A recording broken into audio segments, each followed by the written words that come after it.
आज बहुत खुशी और हर्ष का पल है क्योंकि हमारे बीच आदरणीय आशा दीदी हैं। सब करतब ध्वनि से उनको स्वागत करते हैं और फूलों से भी दीदी को स्वागत करते हैं। दीदी बहुत कम उम्र में 9 साल की उम्र में इस संस्था के अंग संग में आए और उनके घर में भी बहुत आध्यात्मिक माहौल थी। दीदी एमए इन सोशियोलॉजी बेंगलोर यूनिवर्सिटी में उनका एमए हुआ है। वो गोल्ड मेडलिस्ट और टॉपर है और माउंट कार्मल कॉलेज में वो लेक्चरर भी थे। दीदी 1972 में बाबा के घर में समर्पित हुए। दीदी बहुत बड़े ओरेटर भी है। हम दीदी के बहुत सारे वक्ता सुनते रहते हैं। टीवी में पीएम टीवी संस्कार चैनल में भी उनके बहुत सारे टॉक्स रेगुलर आते रहते हैं। दीदी बहुत एफिशिएंट एडमिनिस्ट्रेटर है, बहुत दूरदर्शी है। और दीदी हमारी संस्था को UN decade for women conference Nairobi में 1985 में उन्होंने रिप्रेजेंट किया था। और दीदी को outstanding young person of the world for 1989 ये जेसी जूनियर चेंबर इंटरनेशनल यूएसए से उनको अवार्ड मिला है। बस 2 लाइन।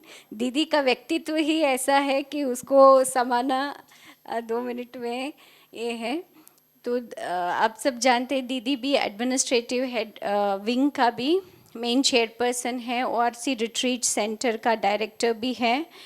और दीदी ने खुद बहुत सारे कोर्सेस ट्रेनिंग कोर्सेस तैयार किए हैं। Stress management, mind management, thought leadership, winning over ego and anger, बाद में मेडिटेशन का कोर्सेस। और जो भी समर्पित होना चाहते हैं बहनें, उनका जो ट्रेनिंग होता है उसमें सीनियर फैकल्टी मेंबर है दीदी। तो ऐसे बहुत सारे बातें हैं, अभी हम दीदी से सुनेंगे। ओम शांति। बहुत कुछ बहनें बोलती हैं, मैं इंतज़ार करती हूँ कब वो लाइन बोलेंगी कि हमारी बड़ी मीठी बहन है। ये तो बोलती ही नहीं। बोलती ही नहीं। तो मैं सोचती हूँ मुझको अभी उस लेवल तक आने में बहुत मेहनत करनी है, क्योंकि कहीं से भी ये आवाज़ नहीं सुनने में आता। ये हमारी अच्छी, शायद ये बोल देंगी लॉफुल है, लेकिन मीठी बहन है, वो अभी तक सुनने में नहीं आया। तो स्पष्ट करता है कि पुरुषार्थ करने की कितनी मार्जिन है। इतना मीठापन, मधुरता आ जाए, कड़वापन निकल जाए, जो सब कहें, जैसे प्यारे बाबा के लिए कहते हैं, मेरा बाबा मीठा बाबा। कितने दिल से कहते हैं। दादियों के लिए कितने दिल से कहते हैं, मेरी दादी, हमारी दादी। वो दिन कब आएगा जब हमको भी लोग कहेंगे ये हमारी दीदी है, हमारी बहन है।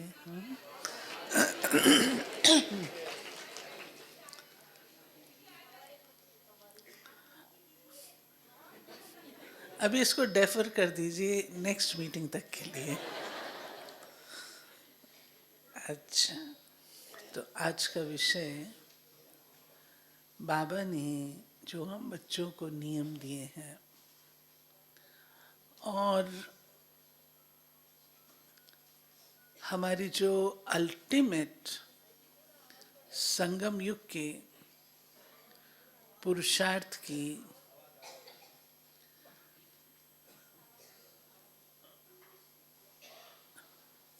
सीमा कहें, गंतव्य कहें, एम ऑब्जेक्ट कहें, वो बाबा ने अपने साकार रथ के द्वारा लास्ट डे 18 जनवरी 1969 को आखिरी मुरली में वचनों में कही थी, और वो है निराकारी, निर्विकारी और निरअहंकारी। इसमें सब कुछ समा जाता है। हम पहले शूद्र थे। शूद्र जिसको मैं कास्ट के हिसाब से नहीं, लेकिन एक शूद्र होता है कक्षा वाला शाह। कक्षा वाला शाह होता है ना, जानते हैं ना, कक्षा वाला शाह। उसका मीनिंग होता है छोटा। छोटा तो वो शूद्र नहीं, उसमें कोई क्या भी रहा होगा, लेकिन शुद्र बुद्धि थे, छोटी सोच थी, छोटा लेवल का जीवन था। लेकिन जब हम बाबा के बनते हैं और अपने जीवन में धारणा शुरू करते हैं, तो बाबा हम बच्चों को शूद्र से अमोलक जीवन वाले ब्राह्मण बनने में 4 नियम देते हैं। ब्रह्मचर्य व्रत, शुद्धन, सत्संग, दैवी गुणों की धारणा। ब्रह्मचर्य,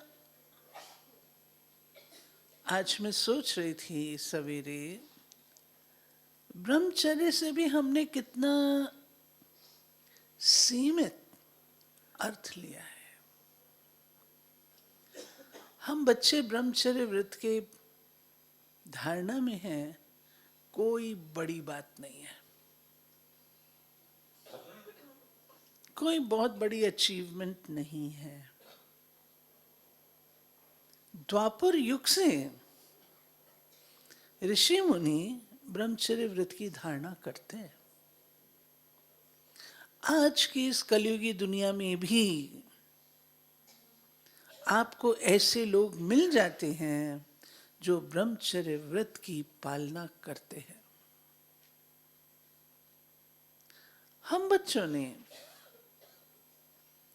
प्यारे बाबा से जन्म लेकर उनकी पढ़ाई पढ़ते हुए अगर ब्रह्मचर्य व्रत का पालन किया तो क्या बड़ा काम किया? कोई बड़ा काम नहीं किया, परंतु इसकी डेप्थ बहुत है। बाबा ने जो हमें इसकी डेप्थ बताई है, जबरदस्त है, जिसको हम लोग कहते पवित्रता।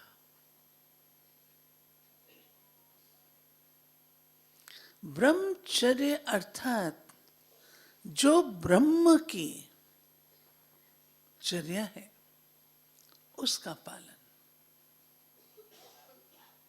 चर्या समझते हैं, जैसे दिनचर्या, ऐसे ब्रह्मचर्या,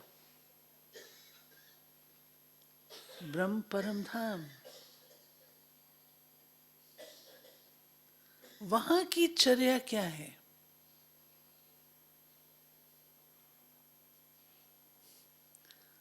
हम निराकारी हैं, संपूर्ण पवित्र हैं, टोटल निर्विकारी हैं, निरअहंकारी भी हैं। जबकि निर्विकारी में अहम समाया हुआ है, फिर भी बाबा ने निरअहंकारी को अलग से क्यों कहा? कोई तो कारण होगा। अहम संस्कृत में अहम लिखते हैं तो उसका अर्थ होता है मैं। तो बाबा ने हम बच्चों को मैंपन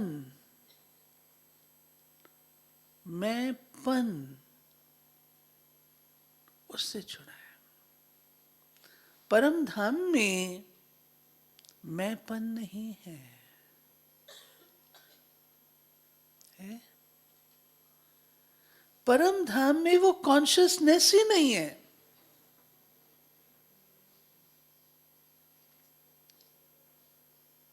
मैं, जिसको लोगों ने कह दिया कि लीन हो जाते हैं, लीन नहीं परंतु लव लीन हो जाते हैं। वो अलग टॉपिक हो जाएगा अगर उसकी डिटेल में जाऊंगी। जब हम पवित्रता की बात कहते हैं तो पवित्रता भी डेप्थ की है।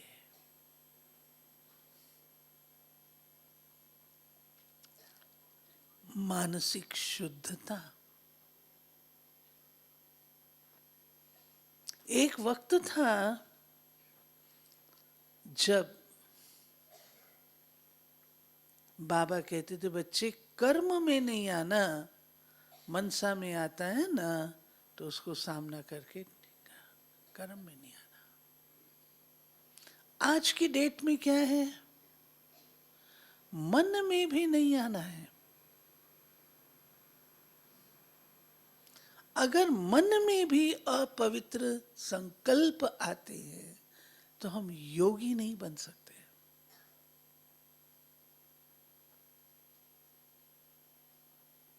क्या कारण है? योग नहीं लगता, कुछ तो गड़बड़ कहीं है। क्यों नहीं योग लगता? सिंपल बात है, बाबा को याद करना है।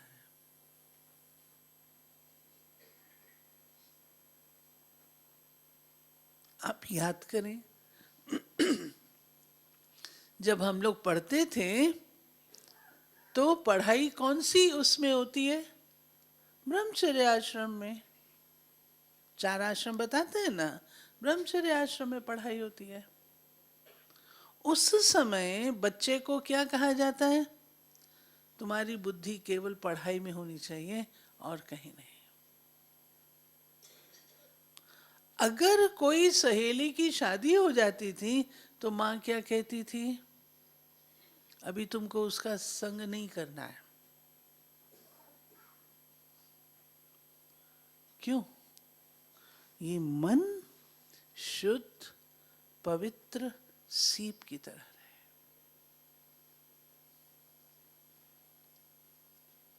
एक कहानी महाभारत में आती है, शायद सुनी होगी, लेकिन वो मुझे बहुत ही प्रिय लगती है। 40 साल पहले सुनी थी, उसको मैं अपने क्लासेस में बोलती भी हूँ। द्रौपदी की कहानी याद है? नहीं? महाभारत में आता है कि श्री कृष्ण एक दिन पांडवों को ले चलते हैं घुमाने के लिए। तो पांडवों को कहते हैं देखो तुम चल तो रहे हो, इस बात का ध्यान रखना कि पीछे मुड़ के नहीं देखना है, और दूसरा तुम्हें जहां ले चल रहा हूं वहां से फल तोड़ने नहीं है। ठीक है, सब चले। उनके साथ द्रौपदी भी चली। तो द्रौपदी को पांडव दिखाई नहीं दे रहे थे, लेकिन पांडवों को द्रौपदी के पायल की आवाज आ रही थी, तो वो समझ रहे थे कि द्रौपदी पीछे पीछे आ रही है। लेकिन पांडव ओझल हो गए द्रौपदी से। तो द्रौपदी ने क्या किया? लौट पड़ी वापस अपने घर। वापस अपने घर आती है, नहा धो के छत पर जाती है। वहां से युद्धवीर कर्ण युद्ध की पोशाक पहन के घोड़े पे सवार होके निकलता है। उसके मन में आता है कितना शूरवीर लग रहा है।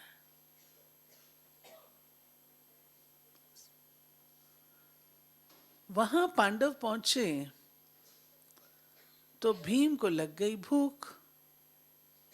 अच्छे अच्छे फल थे, उसने तोड़ लिया। तोड़ने के बाद याद आया कि अरे भगवान ने तो मना किया था, तोड़ना नहीं है, अब क्या करें। गए युधिष्ठिर के पास, बड़ा भाई है कुछ सुझाएगा। युधिष्ठिर ने भी अपनी बुद्धि लगाई। ऐसे करते हैं, पहले भगवान को भोग लगा लेते हैं, तो बाद में तो हम खा ही सकते हैं। भगवान आपके लिए भोग के लिए लेके आए। गए श्री कृष्ण के पास वो फल लेके। श्री कृष्ण ने कहा वापस लगा के आओ जहां से तोड़ के लाए हो। अब फल कभी वापस लगता है? सबने ट्राई कर लिया, अर्जुन ने ट्राई किया, लगा और फिर नीचे आ गया। तो इनको ख्याल आया कि हमारी साथी द्रौपदी भी है, तो हम द्रौपदी को बुला लेते हैं। श्री कृष्ण ने कहा ये फल वो लगा सकता है जो बिल्कुल पवित्र है। लगाया द्रौपदी ने और वो फल नीचे आ गया। द्रौपदी बहुत रोई, चिल्लाई, धरती तू फट जा, मैं इसमें समा जाऊं, मेरा इतना अपमान, आदि आदि आदि। आज श्री कृष्ण ने तो सबक सिखाना था। श्री कृष्ण बोले द्रौपदी रुदन करने की कोई जरूरत नहीं है। आज्ञा क्या थी? आज्ञा थी पीछे मुड़ के नहीं देखना। तुम पीछे मुड़ी, मुझे दिखाई नहीं दे रहे थे पांडव, तो इसलिए आज्ञा क्या थी। फिर क्या हुआ, फिर क्या हुआ, फिर क्या हुआ? श्री कृष्ण उसको उस पॉइंट पर ले आए जब उसके मन में ये ख्याल आया था कि कितना शूरवीर लग रहा है। आज ये कहानी किसी और की नहीं, हम सबकी है।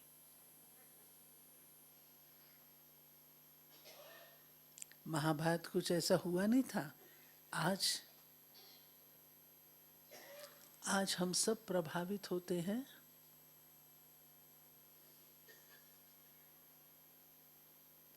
हे अर्जुन, देह सहित देह के संबंधों को छोड़ मेरी शरण में आ तो मैं तुझे पापों से मुक्त करूंगा। हम तो देह के संबंधों को बहुत अच्छी तरह याद करते हैं, प्रभावित भी होते हैं।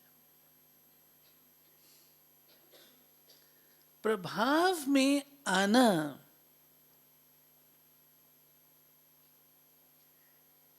उसके बाद लगाव, झुकाव, ये सब उसकी जेनरेशन है। अपवित्रता की जेनरेशन है। आज्ञा है मुझ एक से संबंध जोड़ो। सो चेक करिएगा कहां कहां आपकी बुद्धि प्रभावित होती है, किससे प्रभावित होती है।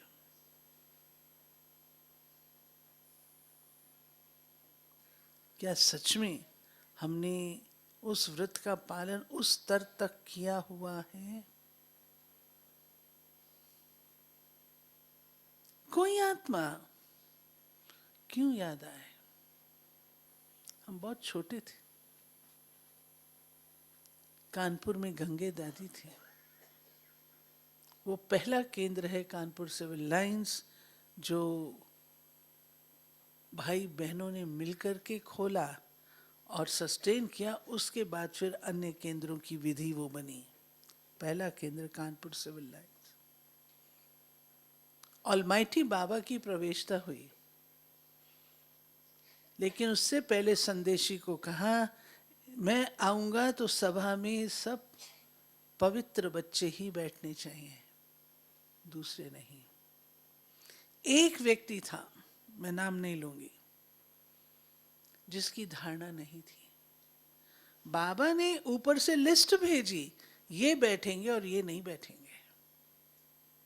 उसमें उसका नाम नहीं था, लेकिन वो धनवान था, धन से बहुत सेवा करता था, और उन दिनों धन की आवश्यकता भी थी। उसका नाम नहीं आया। आग बबूला हुआ, बहुत अनाप शनाप बोला, देखूंगा ये सेंटर कैसे चलेगा। वापस लौट के नहीं आया। आज वो सेंटर हमारा यूपी का जोनल हेडक्वार्टर, जहां गंगे दादी रहते थे।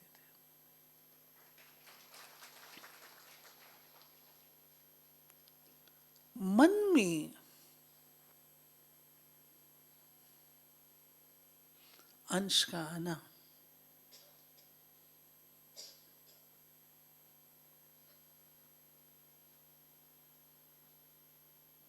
क्या कारण है? बाबा हमें इन सब बातों की, दादियां इन सब बातों की चेतावनी देती हैं। क्या कारण है? हमें कुछ हो नहीं जाएगा, परंतु नियम भंग होगा। जो वो प्यूरिटी मुझे परम धाम के लिए चाहिए, वो प्यूरिटी में कमी आएगी। बुरा नहीं मानिएगा, कन्याएं भी बैठी हैं, कुमार भी बैठे हैं, बुजुर्ग भी बैठे हैं। आज हम लोग अपने पारस्परिक व्यवहार में कुछ लूज हो गए।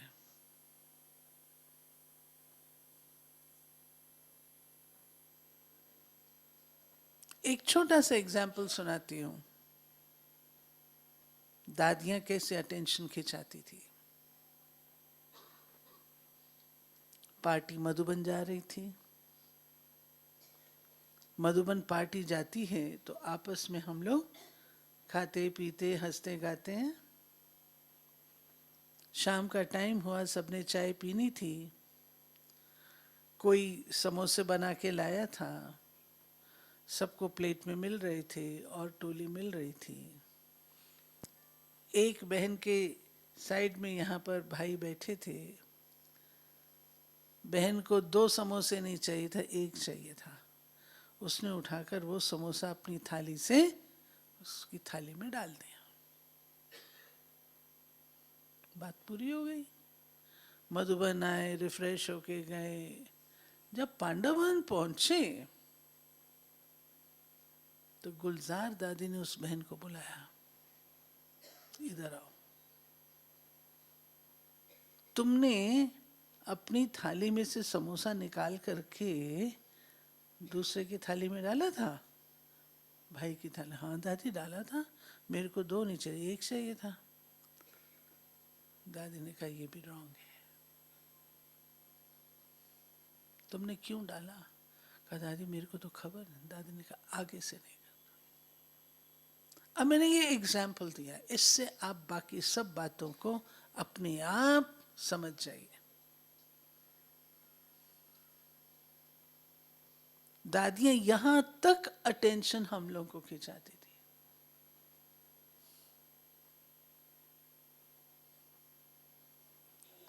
बाबा ने जो नियम बना के दिए हैं, 2 बहनें और 1 भाई जाओ, 2 भाई 1 बहन फिर भी ठीक नहीं, लेकिन 2 बहनें और 1 भाई जाओ। डिटेल्स हैं, उसमें जाऊंगी तो बहुत टाइम जाएगा। आप इससे समझ लीजिए, हम चीजों की लेन देन भी करते हैं।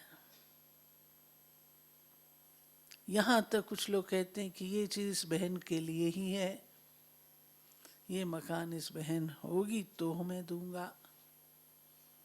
ये सब मैं बोलना नहीं चाहती, डैश डैश डैश।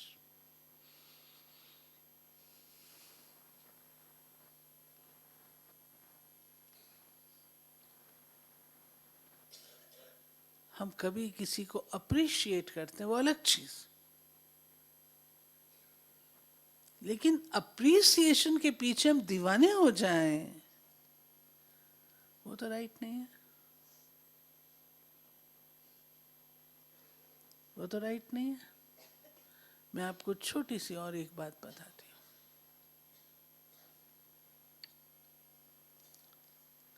दादियाँ, बाबा ने सिखाया ना, आज तो बड़े आराम से हम लोग एक टेबल पे बैठ के खाना पीना करते हैं, भाई भी बैठते, बहनें भी बैठती हैं। दुनिया वाले जब देखते हैं तो हमें क्या कहते हैं, डाउट करते हैं, कहते हैं ये ऐसे हंस खेल रहे हैं आपस में, ये लोग कहते हैं हम इस व्रत का पालन करते हैं, लगता नहीं। हम बच्चों को पता है, हम एजुकेटेड हैं। जब मैं एजुकेटेड शब्द कह रही हूं तो मैं डिग्री वाली एजुकेशन नहीं कह रही, वो तो कुछ भी नहीं है। एजुकेटेड में ईश्वरीय विद्या की एजुकेशन, ईश्वरीय विद्या से हम एजुकेटेड हैं। हमें कुछ नहीं होगा, परंतु लोक संग्रह अर्थ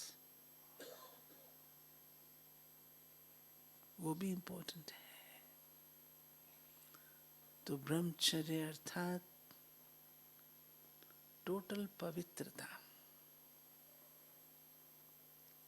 शुद्धता, निर्मलता, निर्विकारिता, निस्वार्थपन,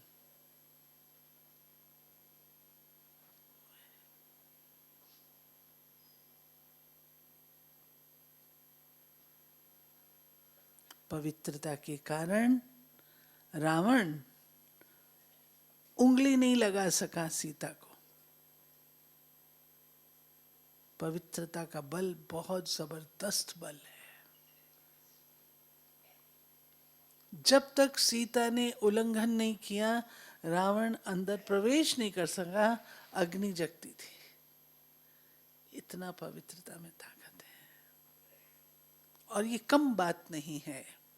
हम बच्चों के लिए कॉमन साधारण बात हो गई है, लेकिन ये दुनिया के हिसाब से कम बात नहीं है। हमें इस चीज को और तप करके बढ़ाना है। पवित्रता एक तप है, ब्रह्मचर्य नियम है, पवित्रता तप है। वो तप हमारा भंग नहीं होना चाहिए। ठीक है,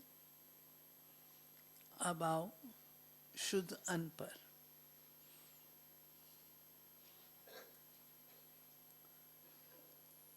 आज मैं क्लास में पूछती हूं,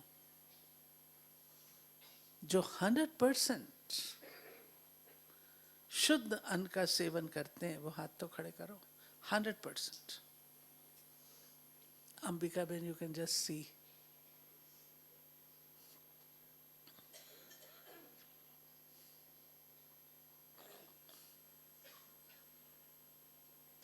क्या कारण है? आज शुद्ध अन्न से हमने ये अर्थ ले लिया है कि हमें नॉनवेज नहीं लेना, हमें प्याज लहसुन नहीं खाना। हाँ, हम कोई के भी हाथ का बना हुआ खा लेते। बहन जी शादी पे जाना होता है, ये होता है, ये होता है। आप लंबी लिस्ट दे सकते हैं। आपके दिल की चाहना क्या है? जहां चाह है वहां राह है।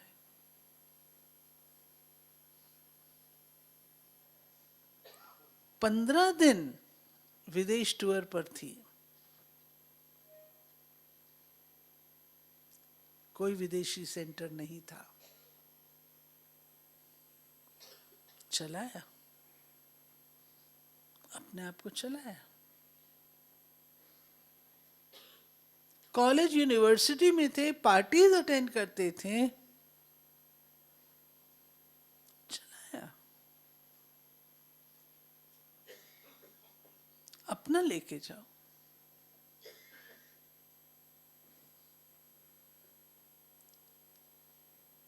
जगदीश भाई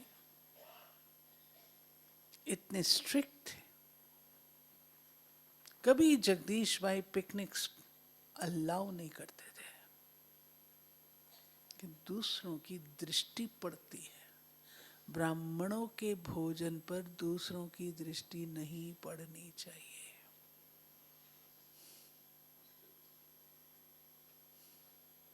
वो यहां तक शुद्धता को मानते थे।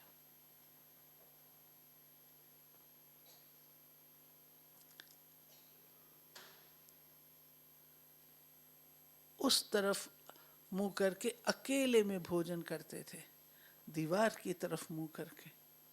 ऐसे कभी बैठ के नहीं खाते देखा मैंने उनको। कई साल उनके साथ संबंध रहा, उस तरफ मुंह करके बैठेंगे, अकेले चुपचाप आएंगे। उनकी सीट निश्चित थी, बैठेंगे, बाबा की याद में भोजन करेंगे और जाएंगे।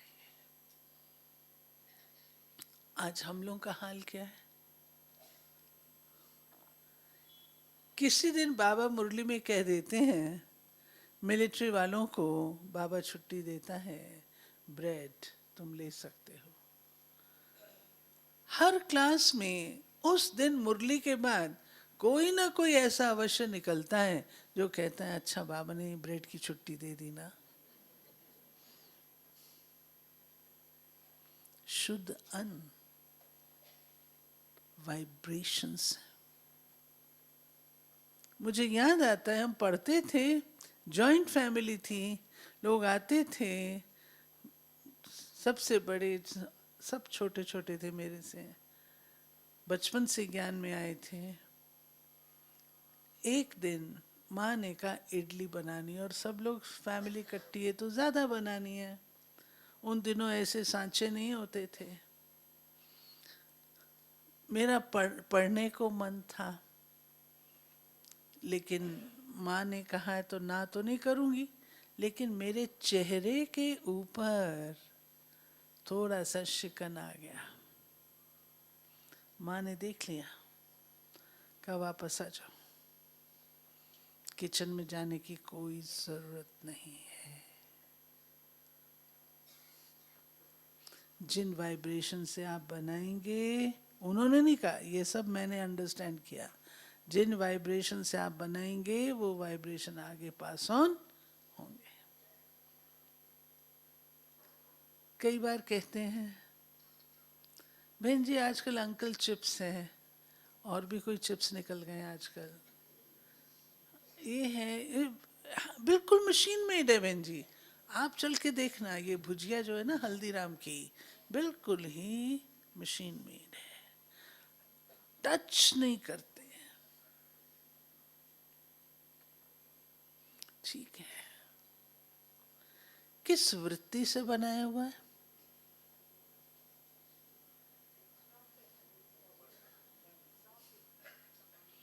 माँ के हाथ का भोजन और वो फर्क है वाइब्रेशंस। एक बार दादी जानकी से किसी ने कहा, क्या आप ये खा लेंगी तो आपको कुछ हो जाएगा? दादी ने कहा, मैं इतनी ताकत रखती हूं, मैं खा भी लूंगी तो मुझे कुछ नहीं होगा, लेकिन नियम टूटेगा। आज एक टूटेगा, कल दूसरा टूटेगा, और मेरे को देख करके औरों के भी टूटेंगे। बहन जी भी तो खाती है।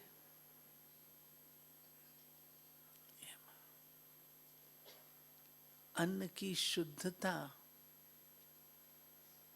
बहुत अनिवार्य है। ये जो हम लोग कंप्लेन करते हैं ना, योग नहीं लगता, उसके पीछे ये कारण है छोटे छोटे।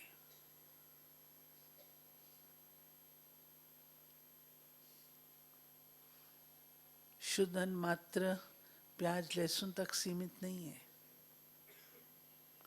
इतना आप सिर्फ सोच लो, क्या इस भोजन को हम भगवान को स्वीकार करा सकते हैं? वैरायटी थाली बना के लाओ, हल्दीराम के रसगुल्ले, हल्दीराम का ये भोग लगाएं, लगाएं नहीं लगाएं? तो मैं आत्मा मूर्ति हूं इस मंदिर में, मैं देवता, मैं स्वीकार करूं? स्वीकार कर सकती? इतनी सी बात। कई बार भाई बहनें कहते हैं, बहन जी वो वहाँ ना चॉकलेट खिलाई। बाबा ने जब हमने पहले पहले खाई, इतनी सारी उम्र नहीं खाई थी, एक बार दीदी ने चॉकलेट खिलाई, बड़े दीदी ने, तो हम लोग तो खाते नहीं थे। दीदी ने कहा बाबा ने खिलाया है ना, रिस्पॉन्सिबल बाबा है। अब ऐसे थोड़ी उसकी छुट्टी लेके मैं रोज दिन जाके चॉकलेट खरीद के खाना शुरू कर दूं। अपने ऊपर नियंत्रण रखना ये अपना काम है। एक ही मापदंड जो प्रायः मैं सजेस्ट करती हूं, क्या मेरा काम इसके बिना चल सकता है? क्या मेरा काम इसके बिना चल सकता है?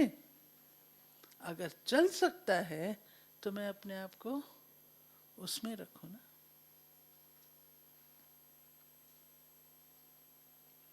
अन्न की इतनी गहराई है, मैं आपको क्या बताऊं। भोग बन रहा है, हलवा बड़ी अच्छी खुशबू देता है, आप वहां से निकल रहे हैं और आप कहते हैं आज बहुत बढ़िया हलवा बन रहा है, बड़ी अच्छी खुशबू आ रही है। इसका अर्थ क्या हुआ? भोग लगने से पहले आपने स्वीकार कर लिया।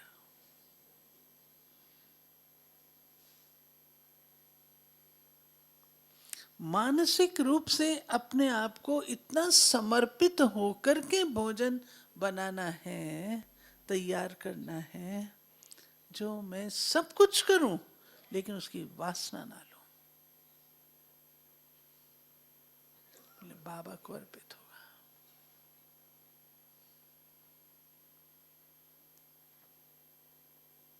बाबा को स्वीकार कराने योग्य है। और हमेशा बाबा कहते हैं भोजन को दृष्टि देकर और योग युक्त स्थिति में स्वीकार करो, ऐसा ना हो बीच में माया बिल्ली खा जाए। बाबा ने अभी मुरलियां चलाई हैं,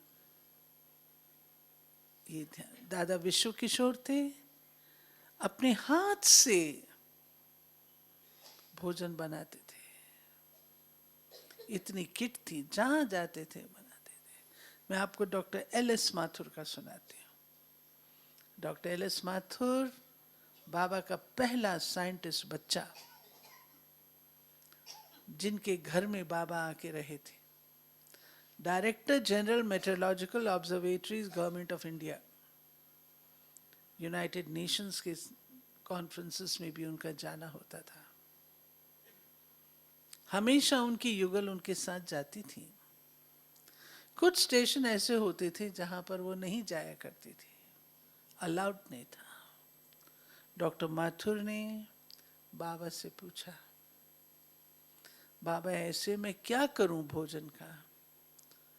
बाबा जानी जाननहार, हर आत्मा के अंदर जितनी ताकत होती है उस अनुसार बाबा डायरेक्शन देते हैं।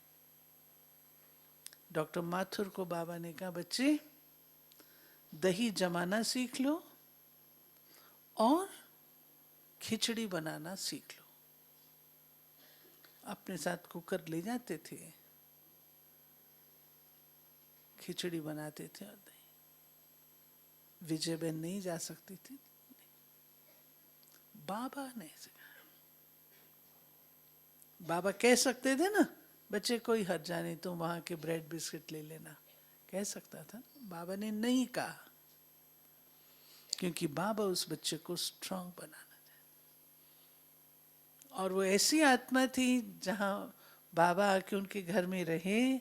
आज उनके घर में सेंटर चल रहा है डिफेंस कॉलोनी का, और जीवन के आखिरी दिन तक जैसे ये डायरीज होती हैं, डेट बाय डेट, मुरली उसमें वो लिखा करते थे, एक पेज पूरी, अक्षर मोतियों जैसे थे।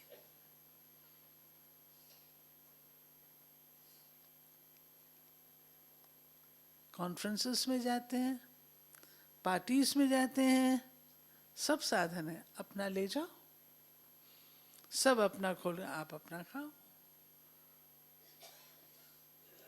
सब वो छोड़ के आपके पास आएंगे।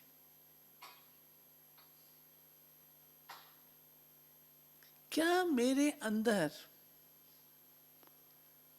भोजन स्वीकार करने के पहले ये भावना आती कि मैं बाबा को स्वीकार कराऊं? हर एक अपन से पूछे। हमारे पास दिल्ली में ऐसी माताएं जो घर में बाद में कोई चीज लाती हैं, नया फल निकलता है, घर में बाद में आएगा, पहले बाबा को भोग लगेगा।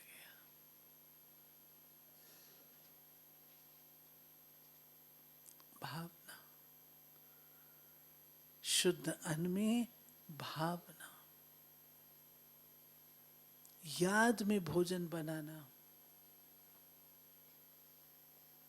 बड़े दादी कहा करते थे, 50% मार्क्स अगर कॉन्फ्रेंस को हैं तो 50% मार्क्स भंडारे को है। बाबा मुरली में कहता है, योग युक्त बच्चे के हाथ का भोजन मिले तो आज फरिश्ता बन जाए। इसलिए इस नियम को, धारणा को हमको कम नहीं। कई बार थोड़ा सा ज्यादा कुछ होता है तो उठा के थाली किनारे कर देते हैं। अब तो नहीं करते होंगे भाई, पहले तो किया होगा। थाली, ये क्या बनाया, ये क्या बनाया? बाबा ने स्वीकार किया और मैं ऐसे को, ये क्या बनाया है? जिसने बनाया उसके ऊपर क्या बीतती है? बाबा को स्वीकार नहीं कराया।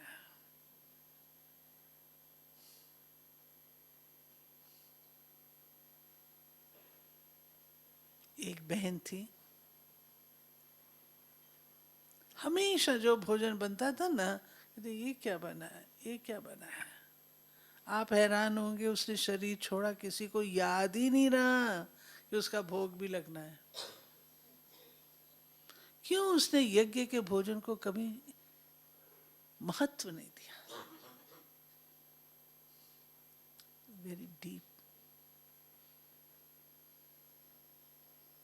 अच्छे भोजन से, भोजन बनाना ये सेवा है।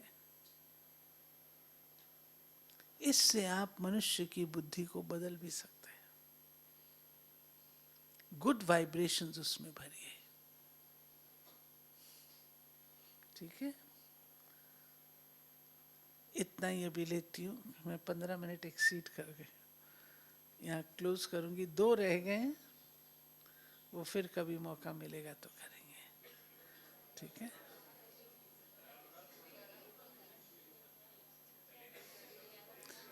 ऐसा है, जो कार्यक्रम आपका है उसको हम विधि पूर्वक चलाएंगे, वैसे ही चलाएंगे। नहीं तो एक के बिगड़ने से फिर अनेक। एक बार बाबा आए, सब बच्चे छुट्टी देने के लिए बैठे थे। बाबा लास्ट में दृष्टि देते हैं ना, तो दृष्टि देने के बाद बाबा जा भी रहे थे, जाते जाते वापस आए। तो बाबा के सामने महारथी थे। बाबा ने उन्हें कहा, आप लोगों का काम है लाइन सीधी रखना। फिर मैं बताती हूँ।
ठीक है, तो बाबा ने कहा आप लोगों का काम है लाइन सीधी रखना।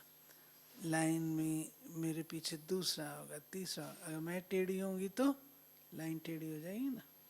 तो हमारा काम है लाइन सीधी रखना। और एक चीज योग में ख्याल में आई, आपको ये भी बता दूं, अगर भोग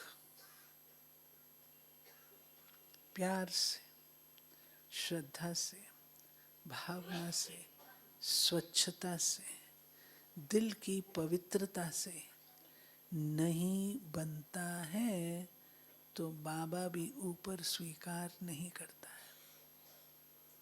कई बार संदेशियां आकर के बता देती थी, आज बाबा ने भोग स्वीकार नहीं किया।